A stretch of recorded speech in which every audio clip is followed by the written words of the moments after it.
Salve, salve nação alvinegra, começando mais um vídeo aqui no canal John do Timão. Então se você tá chegando agora, já deixa o seu like, se inscreve aí embaixo pra gente bater a meta de 105 mil inscritos e vamos pra cima. Uma ótima quarta-feira pra todo mundo, dia 10 de abril, e ontem o Corinthians não só venceu como goleou pela Sul-Americana, né? Goleou aí a equipe do Nacional do Paraguai pela segunda rodada da Sul-Americana, o grupo F, e aí assumimos a liderança. O John vai explicar tudinho para vocês, vamos falar bastante sobre a partida, questão de mercado da bola e muito mais, certo? Agradeço aí a todos que compareceram na live ontem, né? O John fez a live aí direto da Neoquímica Arena, tá? Então, acabou a partida aí, o John já subiu da arquibancada, fui lá, fiz a live, a gente interagiu, falou bastante aí sobre o nosso Coringão. Então peço que me sigam nas redes sociais, Instagram, TikTok, Kawaii, Twitter, todos os links aqui embaixo na descrição.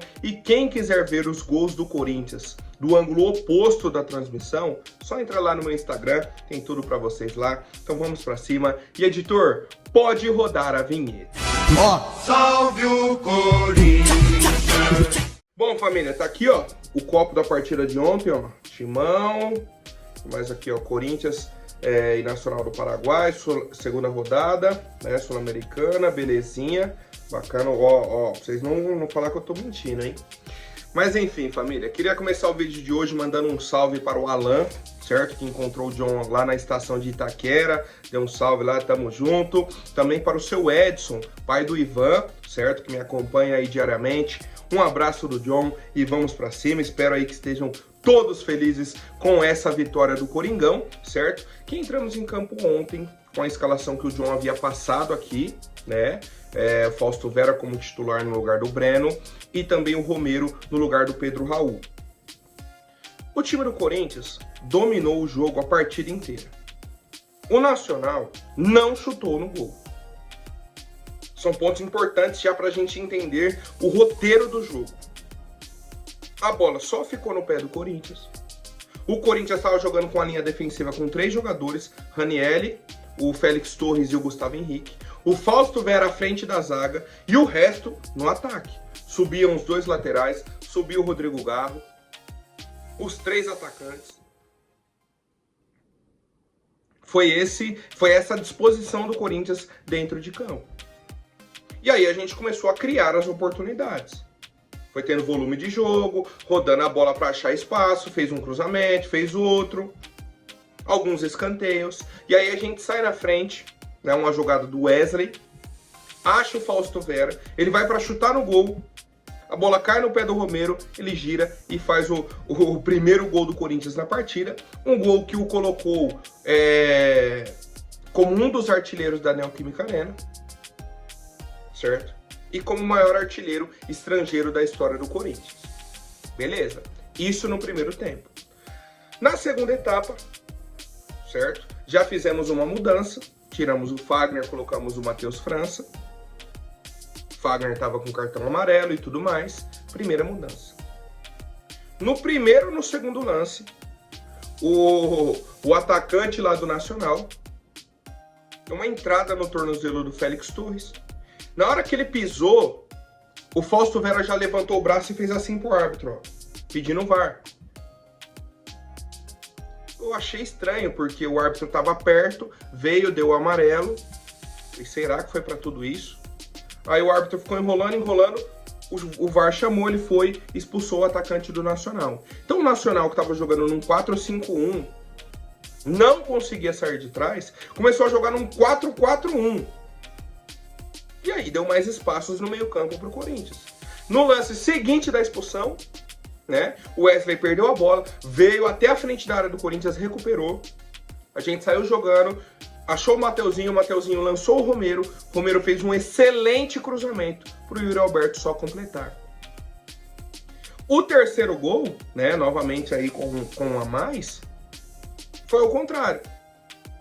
Se o segundo foi um passe do Romero pro Yuri, o terceiro foi um passe do Yuri pro Romero. Um cruzamento do Wesley, o Yuri no segundo pau só escorou pro meio da área, pro Romero só completar pro gol. E aí ele bate a meta de maior artilheiro da Neoquímica Arena e também, né, o maior artilheiro estrangeiro da equipe do Corinthians. parabéns aí ao Romero, né? Eu ia até falar mais pra frente aqui e tudo mais, mas assim, parabéns para o atleta. Merece tudo que vem vivendo aí com a camisa do Corinthians, pela importância que ele teve também no ano passado pra gente, esse ano também, certo? Então assim, parabéns, parabéns e parabéns. O Romero simplesmente estava com 2 gols e 1 assistência no jogo, ponto. O nome do jogo era o Romero. E aí fizemos outras mudanças, né? Tivemos a entrada do Paulinho, a entrada do trio ali do ataque, né? Entrou o Pedro Raul, o Pedro Henrique e o Igor Coronado no lugar do Garro. Isso já estava 3-0 com 1 a mais. E fizemos o 4º gol. Uma jogada do Mateuzinho, achou o Coronado. E aí ele faz um cruzamento. Cara, que é jogador que sabe o que tá fazendo. Não é cara que, bum, chuta pra área, vamos ver se pega aí alguém. Não, ele tira o peso da bola. Olha o jogador, só fatia a bola. A bola chega tão fácil pro Pedro Raul, que é mais fácil ele perder o gol do que ele fazer. E ele fez, tá? Completando aí o 4-0 para a equipe do Corinthians e finalizando a partida, certo? Então, parabéns aí para nossa equipe por essa atuação. Era um adversário fraco tecnicamente, né? Até falei isso na live ontem bastante. Era um adversário muito limitado. Não tinha nenhuma jogada, não conseguia sair de trás. E o que o Corinthians tinha que fazer? Isso daí, golear. Não tinha outra conversa. Mas isso... O adversário era fraco, a gente estava em casa, precisava da vitória e precisava de confiança. Fizemos o combo completo, certo? O combo completo. Ainda tivemos aí uma chance do Paulinho, né? Cabeceou a bola na trave, travessão ali mais ou menos. E tivemos volume de jogo, oportunidade para alguns outros jogadores. O Matheus França entrou muito bem no jogo. O Igor Coronado, com poucos minutos, deu uma assistência e mostrou que é um cara que vai ajudar a gente. Certo? Então assim, a gente vai ganhando corpo, o Antônio Oliveira entendeu o problema da última partida, fez uma mudança no esquema, tirou o Pedro Raul e a gente evoluiu, tá? E com isso, né, assumimos aí a liderança do grupo, porque, cara, o futebol, ele é uma caixinha de surpresas, né? A gente sempre fala isso, a expectativa era, quem vai brigar pela primeira colocação vai ser o Corinthians e o Argentino Júnior. Na primeira rodada, o Corinthians empatou com o Racing, o Argentino Júnior venceu o Nacional. Pô, o Argentino Júnior já está na vantagem. Abriu 2 pontos. Vem para essa rodada, o que a gente esperava? Que o Corinthians vencesse, fosse a 4 pontos, que o Argentino Júnior vencesse, fosse a 6. E aí, na próxima rodada, Argentino Júnior e Corinthians. Mas não. Quem venceu ontem foi o Racing. E não foi que, não, venceu, arrumou um gol lá, jogou fechadinho e venceu. Não, eles meteram 3-0 no Argentino Júnior. 3-0. E o Corinthians só é o líder porque fez 4-0. Então assim, mudando a perspectiva, o empate lá contra o Racing agora não fica tão ruim, certo? Só que a gente vai ter que entrar contra o Argentino Júnior e vencer. Temos que provar que somos o melhor time do grupo. Temos que entrar lá, vencer o jogo e resolver, tá? E aí, no jogo da volta contra o Racing em casa, a gente vencer os caras também, certo? Abrir 3 pontos. É isso, família, sobre o jogo de ontem, sobre a classificação. E eu quero saber a opinião de vocês, tá? O que acharam aí da equipe do Corinthians, quais foram os destaques, comentei sobre alguns jogadores e até falei na live ontem. O craque do jogo de ontem não tem conversa, é o Romero. 2 gols e 1 assistência. Se a gente tirar o Romero dessa disputa, para mim o melhor em campo foi o Fausto Vera. Simplesmente diferente de tudo que a gente viu dele no ano passado. Certo? Simplesmente diferente de tudo. Ele chegou da carrinho para roubar a bola, fazendo uma cobertura na lateral, fez a cobertura, deu o carrinho. Nem parece o mesmo jogador que a gente tinha no ano passado, que, meu Deus do céu, desligado, o cara passava aqui, ele tá olhando, isso. Outro ritmo, tá? Então é um jogador que pode crescer de produção e pode ajudar a gente no ano de 2024. Bom, tivemos o Bruno Lazzaroni, né, que foi aí o auxiliar técnico, é o auxiliar técnico, mas está registrado como treinador por conta de um problema aí de documentação do Antônio Oliveira, né, comentou sobre a atuação da nossa equipe. Ele falou o seguinte: Claro que os jogadores deram uma resposta muito positiva, principalmente levando em consideração o nosso desempenho na última partida. Eles cumpriram praticamente à risca o que o Antônio pediu a eles. Esse número do Romero é importante, tem que enaltecer, mas quem ganha é a equipe. Destaques individuais são importantes, mas o mais importante é o time coletivo. E aí ele comentou sobre as mudanças que fizeram, né, a entrada do Fausto e tudo mais. Ele falou o seguinte, ó: é muito do princípio, os jogadores que saíram do jogo anterior não saíram com baixa de rendimento. Foi uma tentativa do Antônio de encaixar peças. A característica do Fausto é de virar a bola de um lado para o outro e resgatar um jogador que foi importante em 2022, certo? Então é isso, família. Vencemos, tá? Tivemos até uma pequena polêmica, um princípio assim de polêmica entre os torcedores, porque o Romero não comemorou nenhum dos gols. O treinador do Nacional do Paraguai disse que ele foi treinador do Ângelo Romero e do Oscar Romero na categoria de base, né, quando eles tinham aí 14, 15 anos. Então foi ele que lançou os jogadores no Cerro Porteño e tudo mais. E aí ele falou, ó, talvez seja isso que ele não tenha comemorado. E aí o Romero veio depois e falou o seguinte: eu não comemoro gols contra times do Paraguai, porque o Romero é paraguaio e o Romero é um jogador da seleção do Paraguai. Ele falou, não faz sentido eu ir lá fazer gols e comemorar contra os torcedores que torcem por mim na seleção. E aí, total respeito à atitude dele, o relacionamento que ele tem com o país dele, com os clubes de lá, diz somente a ele, certo? Então, o que a gente agradece é pelos gols que ele fez, pela assistência, pela atuação e tudo mais, tá? Então, só completando, o Romero aí se tornou o maior artilheiro estrangeiro com a camisa do Corinthians e também o maior artilheiro da Neoquímica Arena, família.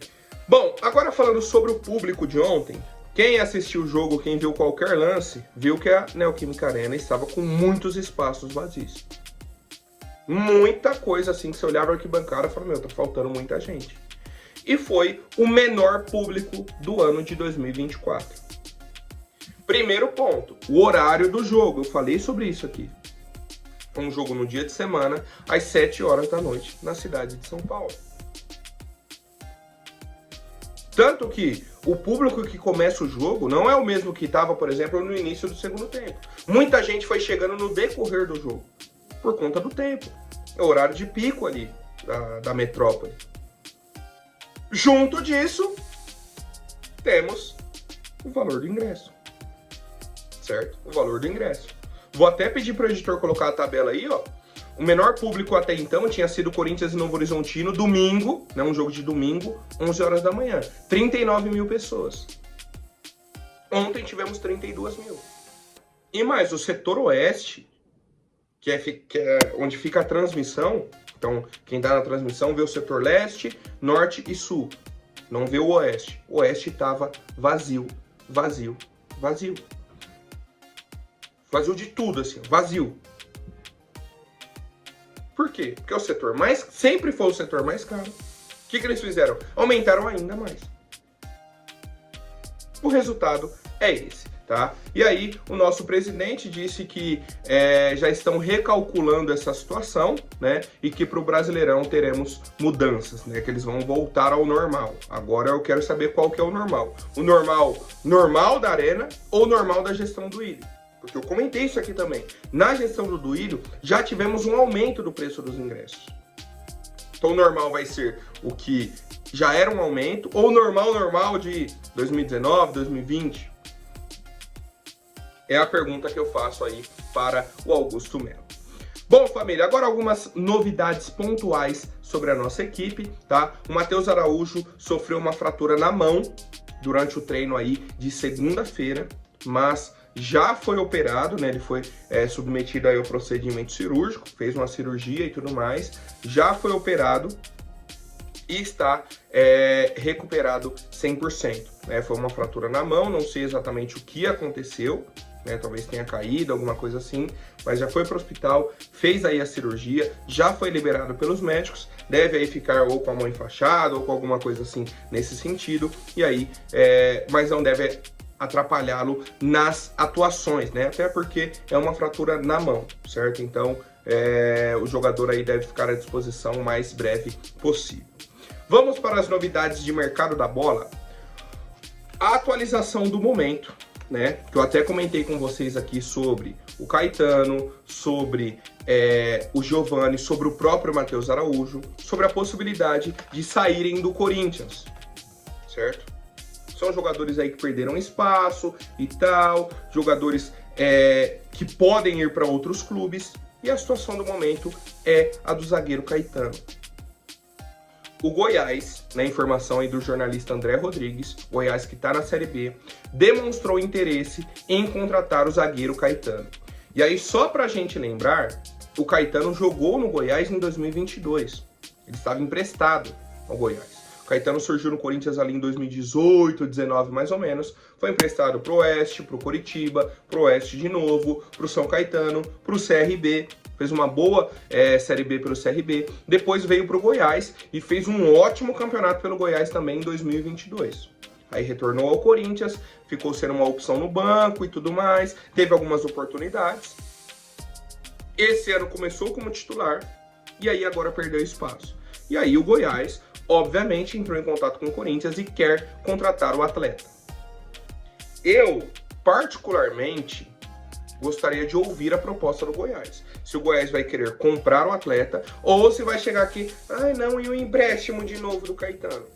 Empréstimo pra mim não faz sentido, porque o contrato dele acaba no fim do ano. Aí você vai emprestar o cara, no fim do ano ele fica de graça no mercado pra qualquer um.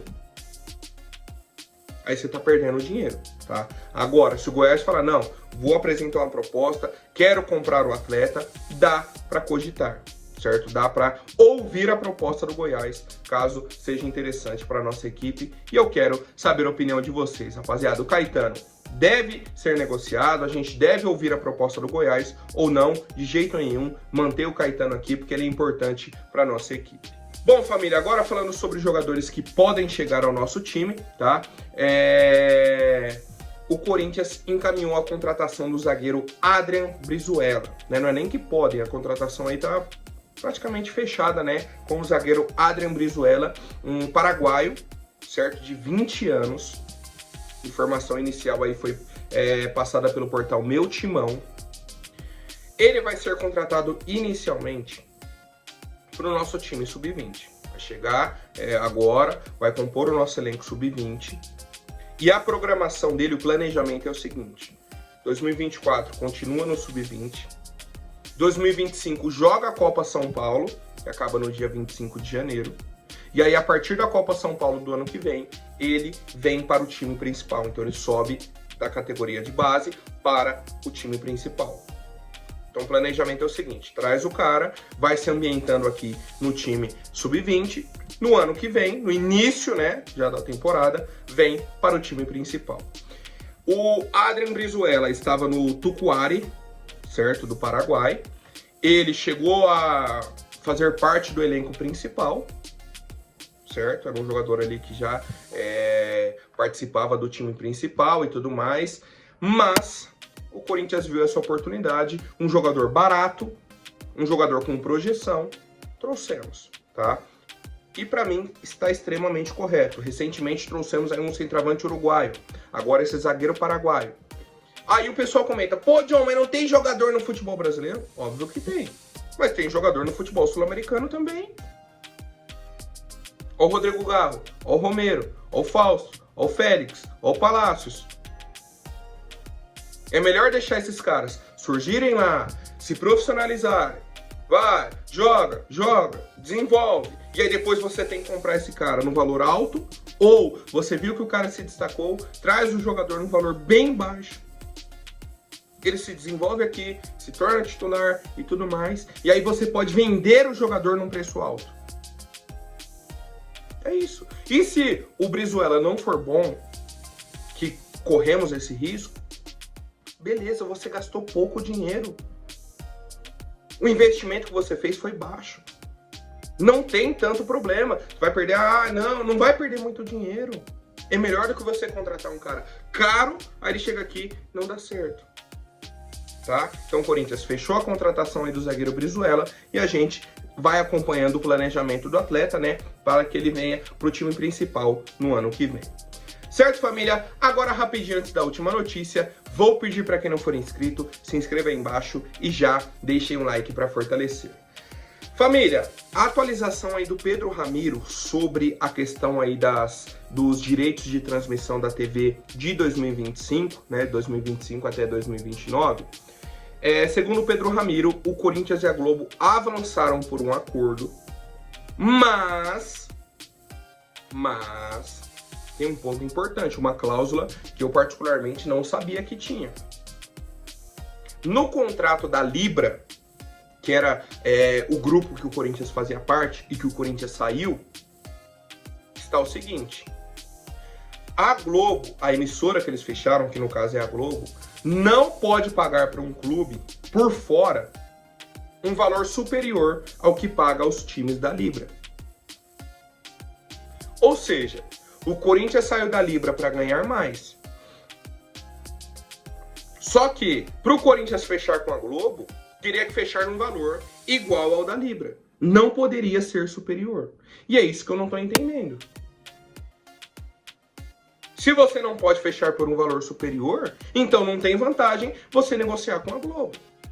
Financeiramente falando, certo? Se você não vai conseguir fugir da lógica da Libra, você teria que se manter lá. Ou sai e fala, não vou negociar com a Globo. Já vou negociar com outras empresas. Não vou nem cogitar a Globo, porque lá eu vou voltar para o mesmo valor. Bom, família, por hoje é isso. Agradeço aí a atenção de todos os comentários. Parabéns pela vitória de ontem. E vai, Corinthians. Um abraço do John. Tamo junto.